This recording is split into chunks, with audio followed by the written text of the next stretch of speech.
Mudkhed माशाल्ला hotel येथे नवनिर्वाचित नगराध्यक्ष प्रतिनिधी माधव पाटील कदम यांचा सत्कार।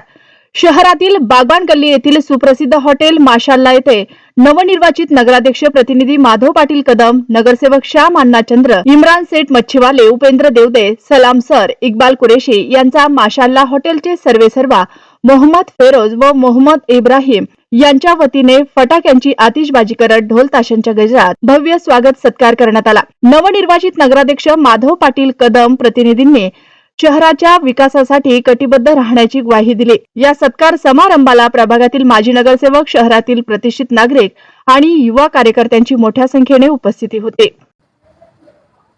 आज मुदखेड येथे गुजरीमध्ये आमचे सहकारी मित्र फिरोज भाई, एजाज भाई यांनी बोलून व सर्व मित्रपरिवार, मुस्लिम समाजातील सर्व मान्यवर मंडळी, युसुफ शेठ असतील आपले सर्व यांनी बोलून आमच्या सर्व नगरसेवक, नगराध्यक्ष प्रतिनिधी यांचा सत्कार केला। आणि हे एक भविष्याची नवीन नांदी आहे राजकारणाची। ते मुस्लिम समाजसुद्धा हा भारतीय जनता पक्षाकडे आज कोणा दृष्टीने बघत आहे। आणि आदरणीय अशोक चव्हाण साहेबांनी 7 तिकीट हे मुस्लिम समाजाला दिले, त्यापैकी 3 नगरसेवक आमचे मुस्लिम समाजाचे निवडून आलेले आहेत। त्यामुळे भविष्यामध्ये मुदखेड येथील बहुसंख्य समाज हा भारतीय जनता पक्षाच्या सोबत आपल्याला दिसेल। आणि मुस्लिम समाजाने इथं जो बोलून आमचा सत्कार केला आहे त्याबद्दल आमच्या सर्व बंधूंचे मनापासून मी आभार व्यक्त करतो। धन्यवाद।